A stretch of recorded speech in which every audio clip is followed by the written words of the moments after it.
Teaching clarinets over the break is probably the single most difficult technical hurdle in all of beginning band. And if your students are stuck, squeaking, just avoiding those notes, the fix is not random. There's a specific 6-step solution to make things easier. Each of these steps provides a foundation for the next one, so if there's one that your students are trying to skip over, make sure they stick with it in order to avoid extra frustration. The first thing to get right is a solid embouchure, and there's a proven method to make sure that they're getting this right. To start with the mouthpiece and barrel, there's a specific pitch that should come out if they're doing this right, and it's a slightly sharp concert F sharp. It sounds like this.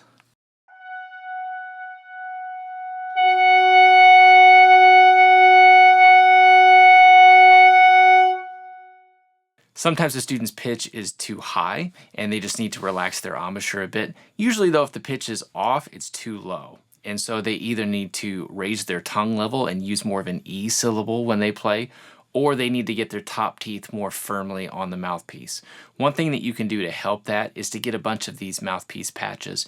And this little cushion, one, makes things more comfortable, but also helps them to get their teeth a little bit more secure on the mouthpiece. A solid embouchure isn't enough to get over the break, and these next 2 steps have 0 margin for error.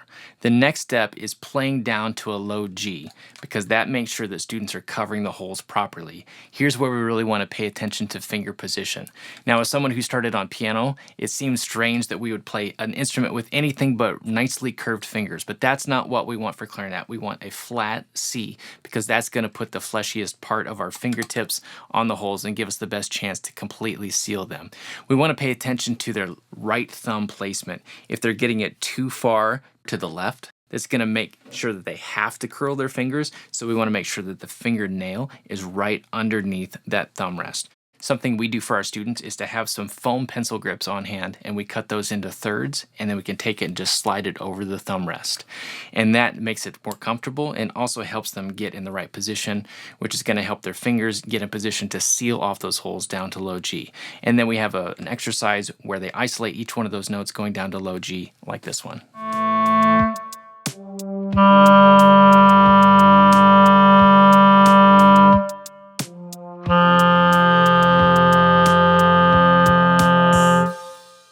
But sealing the holes gets much more difficult in this next step, which may be the most important one in the whole sequence. It's one that I overlooked for a long time. Once we start adding pinkies, like on F and E, it can pull the other fingers out of position. And so we need an exercise like this one that'll allow them to focus on adding those pinky notes.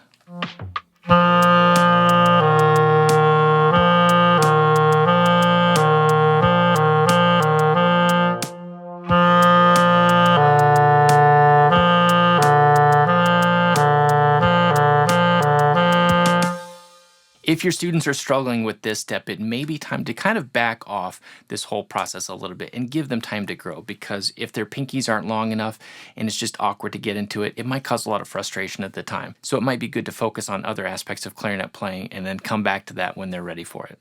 By the way, these exact exercises and the sequencing behind them are built into the clarinet parts of amplified instrument routines. A lot of it shows up at level 2, but level 1 is setting students up for this sort of work long before they ever touch the register key, which is what we're going to do on our next step. This next step is one that shows up in pretty much every method book, and that's where we're playing a low note, and then we simply add the register key to pop up over the break like this.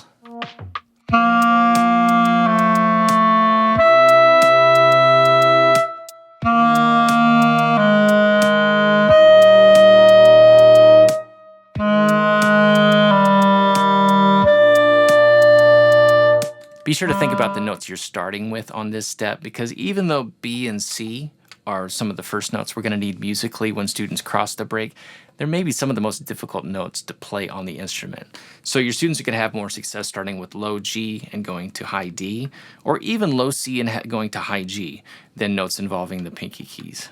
So start with non-pinky notes and work down. Now, if you've done the prior steps really well, this should be a pretty manageable step for students. There are 2 things that we're working on. One is just keeping the thumb hole sealed when we add the register key. The other thing to keep in mind is that students, in addition to trying to get the notes to come out, are also trying to read notes in a totally new register that they may not be used to.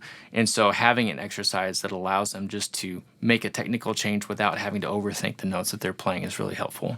So now that students are playing notes above the break, it's tempting to think that they're ready for music above the break, but that's going to be pretty challenging until we do a couple more things. Step 5 is to practice combinations of notes above and below the break that allow the student to keep the right hand down, like this exercise that starts with G to D.